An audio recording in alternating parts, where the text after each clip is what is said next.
Welcome back, and you're watching Breakfast Show on Nile TV International, and of course our first segment will be concerning the crisis that EgyptAir Airbus A320 flight number 804 faced when it crashed in the Mediterranean Sea yesterday, and how it crashed minutes after entering the Egyptian airspace.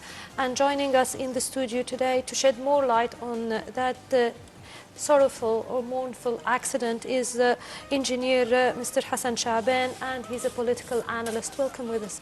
Thank you for inviting me. Appreciate it. Good morning, sir, and thank you very much for being with us. Before going into the details of the crash, I'd like to focus first on the performance of the government and how the leadership, how the high-ranking officials who were responsible, starting from President Abdel Fattah al-Sisi to Engineer Sharif Ismail to Sharif Fathi, our civil aviation minister, were very keen in choosing accurate words.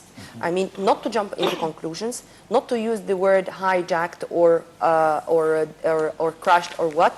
We were listening to them saying missing till the last moment. And we have been that much transparent, whether through the media or through the officials, to tell the people what's really going on. So how do you see first the performance of Egypt regarding the incident? Our performance was very professional this time. We did not jump to conclusions. We did not really assume. We did not rush to certain scenarios that we normally rush to. We all know deep inside that the possibility of a terrorist act is there, but we don't want to say it loud and clear. We would like the international community to share with us the responsibility of reaching this fact. We will not put words in anybody's mouth, but all Egyptians feel very sad about the incidents.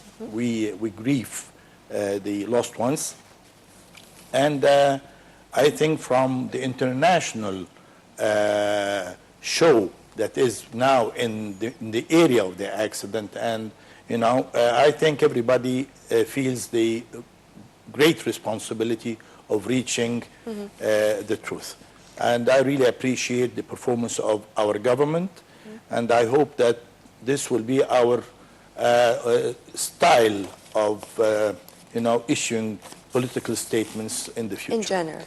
Well, Engineer Mr. Shaban, well, the plane itself, the movement of it before it crashed is quite peculiar, because first it swerved to the right 90 degrees, to the left 90 degrees. Then after that, it's 360 degrees swerve to the right. Then after that, it crashed or it descended. Now, is this a normal way for a collapse? It doesn't seem like a normal accident or just malfunction, because even they didn't have a time to call for an SOS or Mayday. Well, I'm not really a professional, mechanical engineer or aviation engineer, but from what I've gathered from the experts, that there might be a misfunction in the small wings that, you have small wings that can control the movement of the plane. If it was not maintained properly and it was a little bit loose, you might get this sudden movement if you are trying to make a slight curve and the plane will not really go the way you want. This is a possibility. We do not overrule this possibility, but again, everything indicates that the pilot was trying to avoid something. This is a maneuver that as if he's driving a bicycle. I mean, the way that he was trying to avoid something. And let's wait and see, because we don't want to rush to conclusions.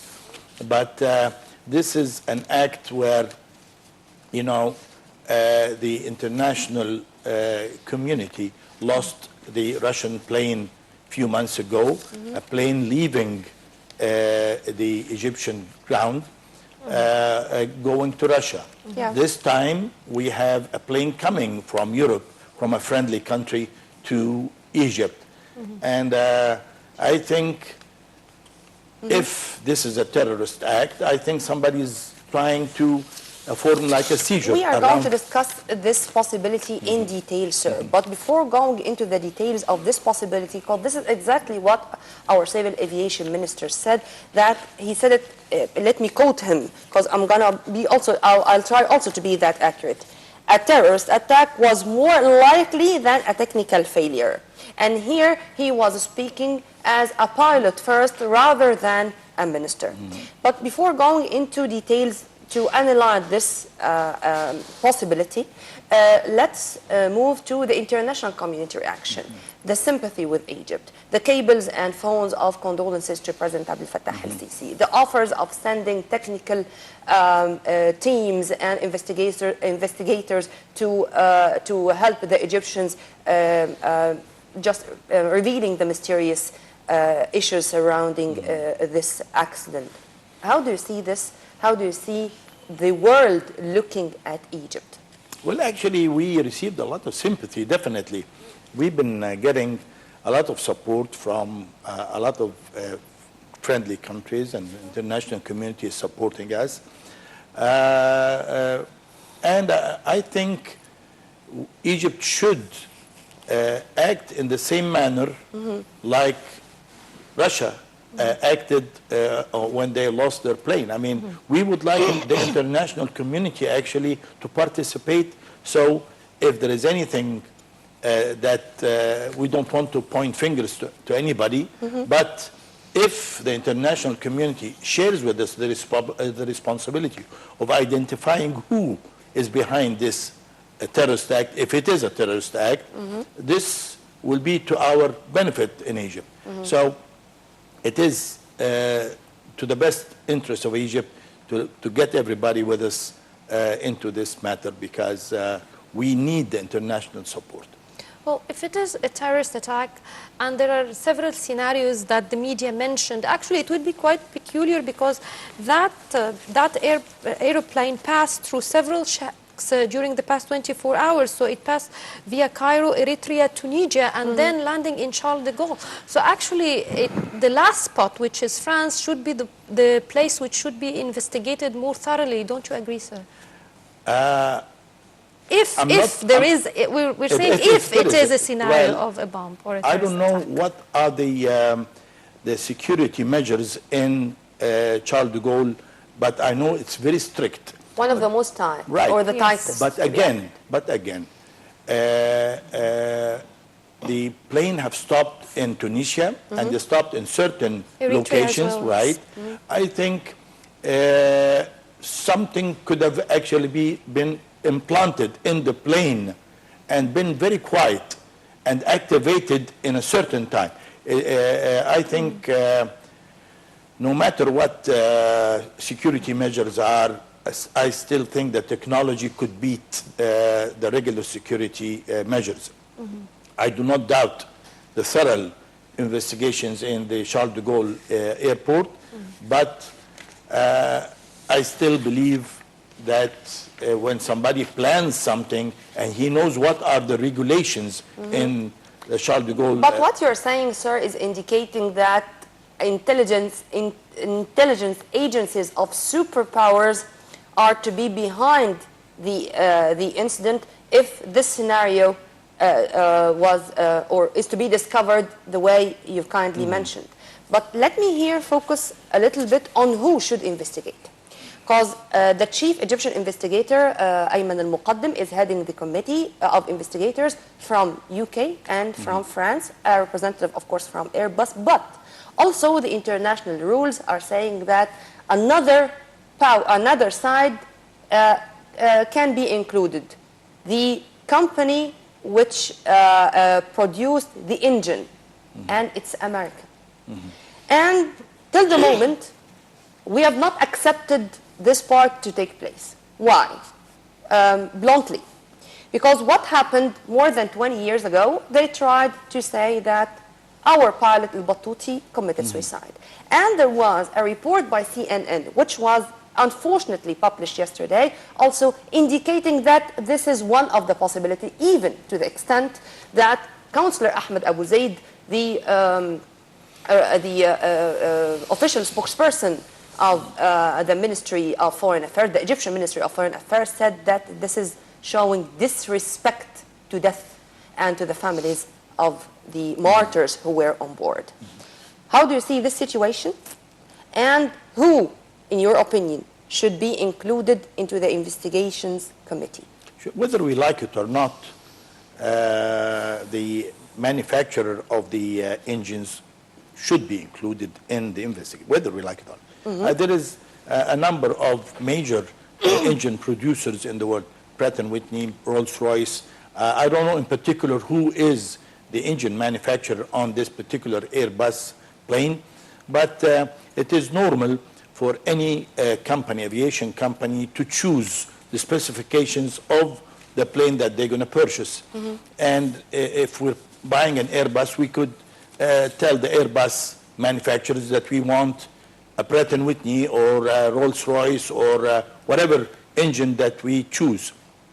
But nevertheless, engine manufacturer will have to be included in the investigations. You cannot overrule this out of the thing, because this affects the reputation of the producing company, actually, the manufacturer of the engine.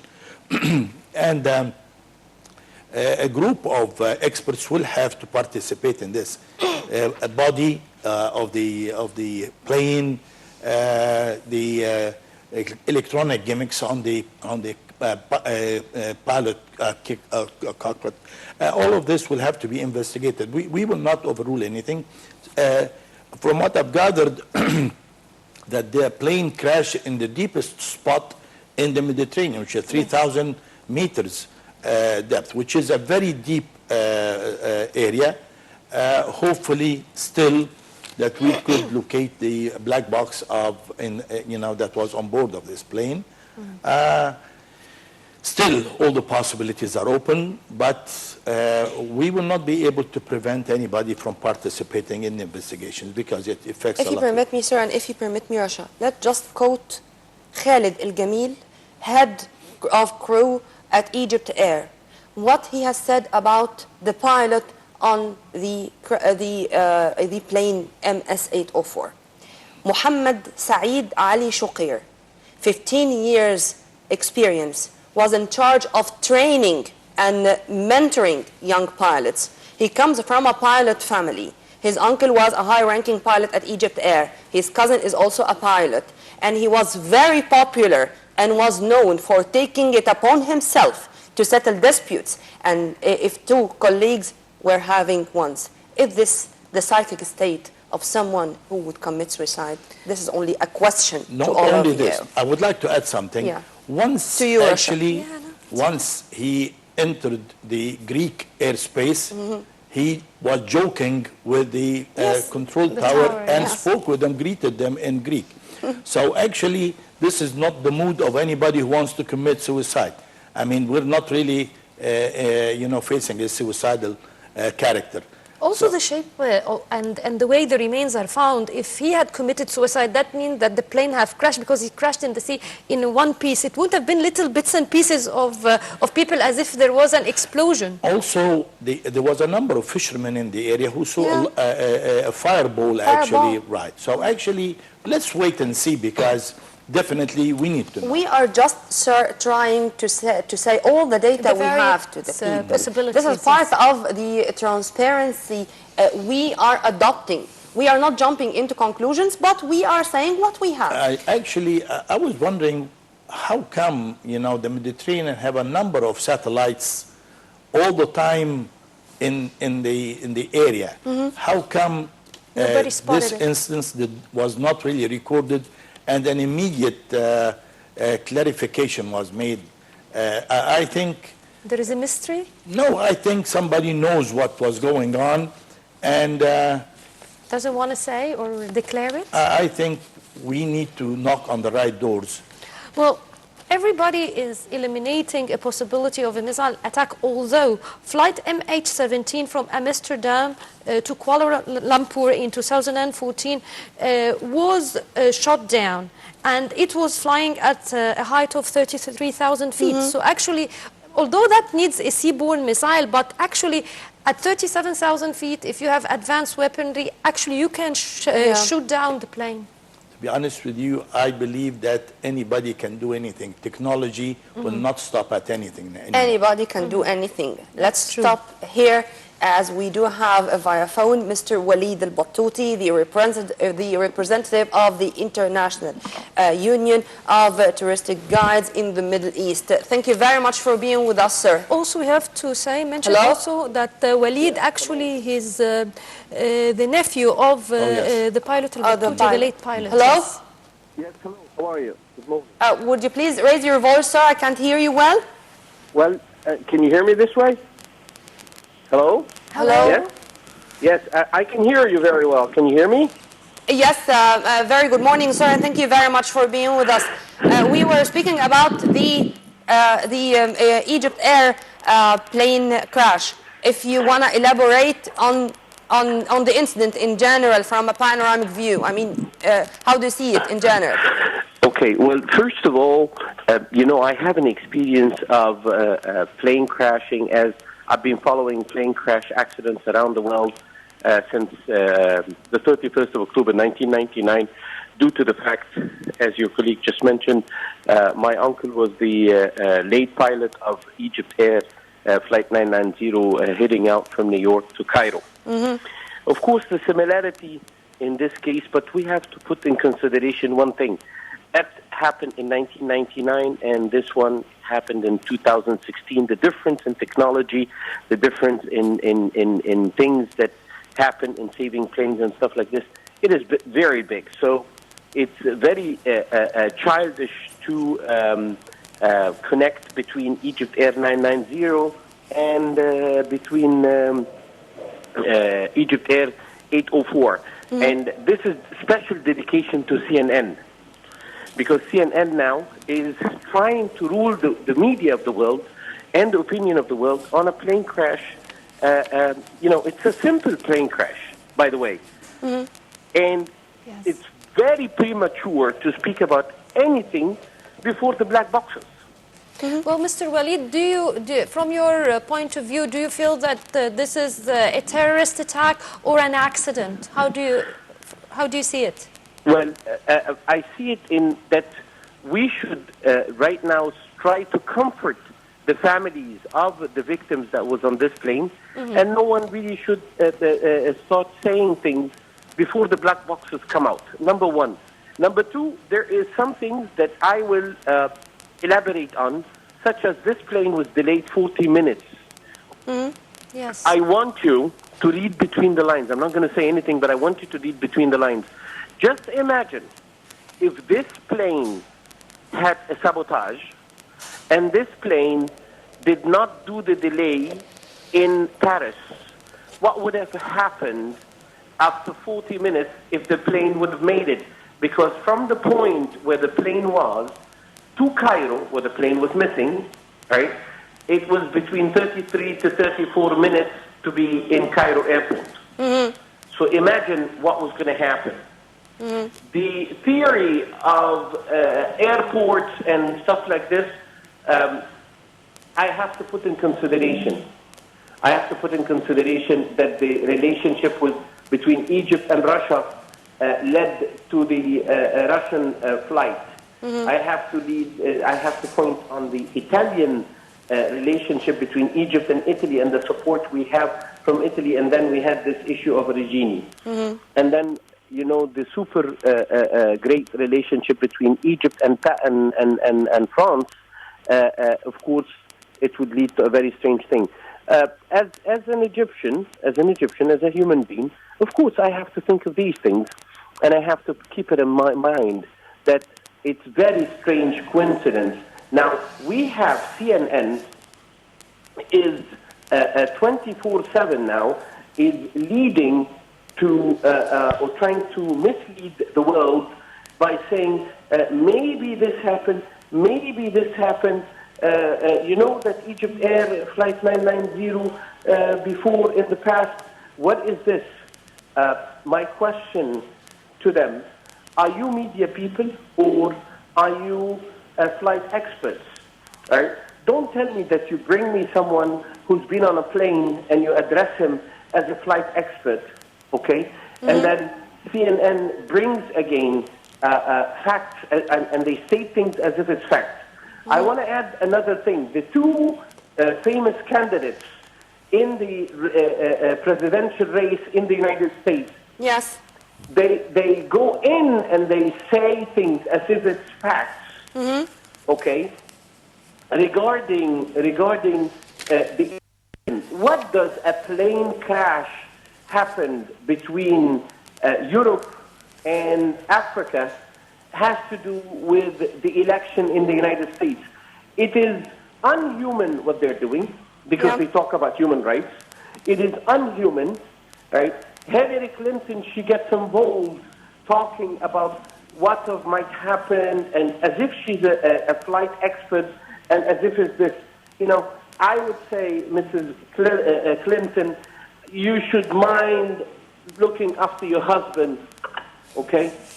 Because this would lead to more bad relationship and hostility. People are not upset. We should think and consider as humans about the family of the victims, about the woman that took her daughter to buy the clothes because she's getting married in a few days. Well, this is what we should think of. But till the black boxes come out, and this is the fact, till the black boxes comes out, mm-hmm. okay, no one knows anything. And I would like to elaborate on something also very important. So far, we did not hear from any raider around. This involves Egyptians, Greek, Italy, by the way, Turkey, all the people in the region. No one says that they've heard Mayday from the plane. When a pilot does not say Mayday, Mayday, Mayday, okay, this is an absolute sign that it's an outside thing. Something happened. Okay, Mrs. Clinton and CNN was trying to hint that maybe the pilot committed suicide. Okay. And because of this, sir, if you permit me to interrupt here, let me just say the tweet of the Egyptian Foreign Minister spokesperson, Councillor Ahmed Abu Zaid. It's disrespectful that CNN insinuates pilot suicide in EgyptAir MS-804 tragedy while families are mourning. Thank you very much. Because he is a human. We are humans. I am sorry. The people that talks about humanity has no humanity towards us. Okay? So, Mr. Walid, we hope that we are going to have you here as a dear guest live here in the studio to continue in detail your panoramic view of the incident. Thank you very much for your input and have a very good day. Back to Engineer Hassan Shaban, our political analyst of this episode. And if you permit me, let's go from this incident, this sad, tragic one, to, I'm not going to say see a positive part, but to say that whenever Egypt is targeted, it's targeted because it's a key major player in the Middle East and in the whole world. Mm-hmm. And in fact, we are fighting terrorism with two ways. President Abdel Fattah al-Sisi said something very logic and smart in the same time while he was inaugurating projects in Asyut just a couple of days ago. He was inaugurating projects, meaning that with development we are fighting terrorism, and with his initiative to revive the Middle East peace, stalled Middle East peace process, we are fighting terrorism by putting an end to the crises facing the Middle East region. On top of them is the Palestinian cause or the Palestinian-Israeli struggle. If you want to elaborate on that. This is the issue, actually. I think every time Egypt will try to play a positive role in the area and regain its leadership in a peace process. I'm not saying a leadership imposed over everybody, because we respect our friends and brothers in the Middle East. We are all equal, but again, it is the destiny of Egypt always to play a role, whether to defend Arabs or to defend the Palestinian cause, or to proceed in a peace process. Our last peace process actually led to the assassination of the peacemaker, Anwar Sadat. President Sadat was assassinated right after, we've signed the peace accord of Camp David. I think President Sisi made a great move, not less than the Anwar Sadat approach to Israel to resolve the Palestinian cause. I hope that our Palestinian friends, brothers, will get together and realize that this is the last flight out of this airport. And unless they catch this flight, I don't think that the area is ready to listen or to do anything after that. It was similar to the situation when President Sadat invited the Palestinians to the Mina House table of negotiations, and the Palestinian seat remained empty, and Eliyahu Sasson was representing. I still see the image, though it was almost 40 years ago, but I still see it clear. I hope that the Palestinians will not waste this great chance of achieving peace with Israel. I think President Sisi is very smart. He's using the French approach to peace, as well as the Arab approach to peace and proposal that was presented by the Arab League some time ago to the Israelis, which actually is supported by the Saudis and our brothers in the Gulf. I think Sisi is really moving ahead. I don't think that we should waste this great chance. Nevertheless, whatever happens, we will lose a lot of very dear ones in the process to achieve peace. Still, a lot of people were lost or lost their lives, and we are ready to lose more lives in order to achieve peace. And I think if President Sisi manages to achieve final and lasting peace in the Middle East, I think he will deserve another Nobel. Well, actually, from your field of expertise, Engineer Mr. Shaban, now, do you feel that Israel is ready for such peace, especially now that actually for the first time we hear the Israeli newspapers and media uploading President Sisi's speech? We hear the two contradicting where we have the Likud, the Zionist Union as well, and Netanyahu, and they are also trying to agree, and they both uploaded the president's speech as well. So do you think that it's time for Israel now, they are ready for peace? Israel actually benefited a lot from the chaotic situation in the Middle East. And the principle of establishing Israel was to protect and create a safe place for all the Jews to live in after suffering for so many decades. And the safety of Israel is number one. And I think the experience that we went through in fighting terrorism in Sinai and mobilizing some of our troops over there in areas where restricted for heavy armament and heavy personnel in Sinai, actually this is a good test for the Camp David Accords. I think if we won the trust and confidence of the Israelis, and I hope that our brothers and the Palestinians will enjoy the same thing. They should trust us. We will play a mediator between the Israelis and the Palestinians. I think the Israelis could sign a treaty. we have to... Lieberman as the new defense minister? Definitely. This is the move that I wanted to illustrate. Yeah. When Israel was approaching peace, they chose, a very rough leader to sign the agreement with Sadat, Begin.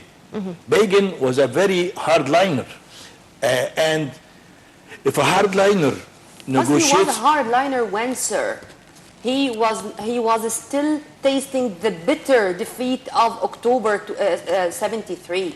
Now they are flourishing with their triumphs and they're being all the time maybe backed they by the feel, state. Nermin, that the terrorism that the country, the region is I've facing... dealt with Israelis personally.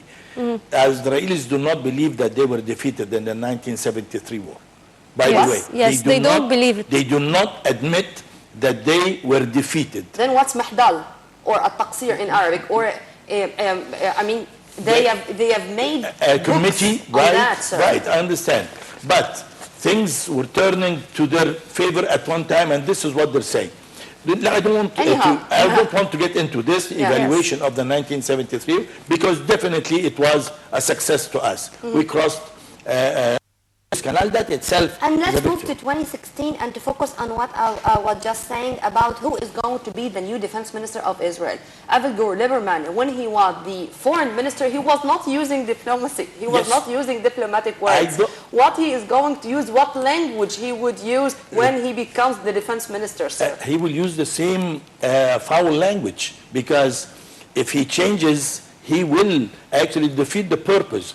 He will be a hardliner because this is how he will win the confidence of the Israelis. He's a hardliner. Let me put it this way. Between Netanyahu and Lieberman, both of them are hardliners. Okay? Yes. Netanyahu is behaving like a New Yorker, a typical New Yorker. Okay? And, both of them will be able to achieve peace. Believe me, I know that. And this is a good move. Believe me, you don't want a soft leader in Israel when you approach peace. You have to understand that we do not have a certain say in the peace process because we are enjoying peace with Israel. What we're doing, I think the only issue that Israel will discuss is the political and the military condition of the Palestinian nation and the borders between Palestine, the new state of Palestine, and Israel. So actually there is a party that will never, in my opinion, approve of peace. Now, do you think... know who that party is? Who? The party who's playing a mediator between the Arabs and Israel for so many decades. The U.S. If there is peace in the Middle East... sir. If there is peace in the Middle East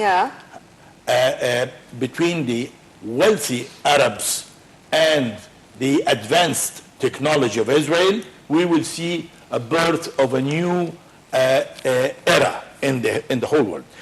Anyhow, when we were tackling the U.S. elections and the U.S. presidency, I've read such a statement said by a U.S. expert. He said that Barack Obama had put in mind that before leaving the White House, he had two main thorny issues, the Iranian file and the Palestinian-Israeli struggle.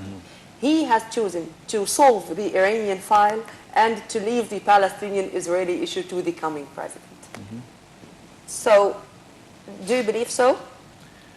I don't think that President Obama had any choice in doing that because he wanted to create or to win the Iranian side to increase the chaos in the Middle East.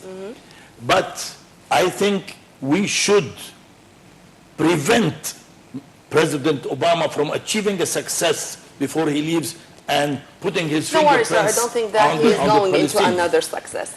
And we are very much delighted to have with us via phone Professor Dr. Hussein Amin, Professor of Mass Comm, and we are very much delighted to have with you to have you with us, sir. If you can hear me. Thank you very much. Good morning. This is Nermin Abdurrahman, and I have with me my dear colleague Rasha Mari. We were speaking today about two main issues. First, the plane crash and the initiative of President Abdel Fattah al-Sisi. Would you please first, I'd like to ask you first about your impression about this plane crash. How the media, whether in Egypt or outside Egypt, tackled the story. Which was more professional? Well, in my book, I think that the state media or the national media did an excellent job in being accurate, credible, to the point, did not really rush ahead with kind of, statements that did not really reflect any truth.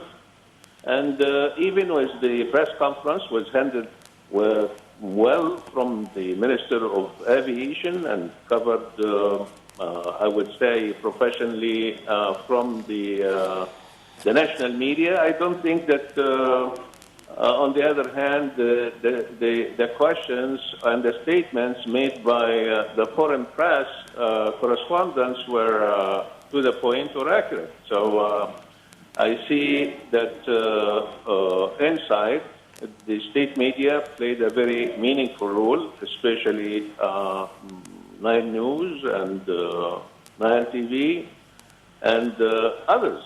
I cannot really recall all the names. However, the crash was not really covered as accurate and as credible in terms of the news from many of the media outlets outside the state of Egypt. I think a lot of analysis that I have seen were not stating facts, and the experts were invited were not technical to comment in advance about what really happened. And therefore, we have seen a lot of misleading stories that were not really reflected on the core issue of the crash of the flight of EgyptAir. Sir, what's your opinion on the scenario of the accident? How do you feel about it? Do you feel it's a crash or it's a terrorist attack? Hello? Well, I feel like many Egyptians, I feel like it's a sad accident, and I have to convey my deep condolences to the families and the friends of the victims, whether Egyptians or non-Egyptians. And also, I would like to say it's for me to come up with a scenario is difficult because, I want very much to wait and see, a thorough investigation of those who are involved in technical matters so that they give us exactly the truth. But, feeling is something and analyzing is something else. So, because we have been subject to a lot of terrorist attacks in the past 2 years, and these are targeted toward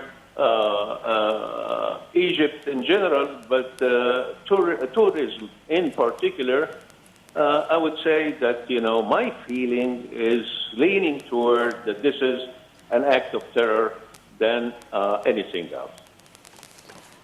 Thank you very much for your input, sir, and have a very good day. We were very much delighted to have with us Professor Dr. Hussein Amin, the professor of Mass Comm.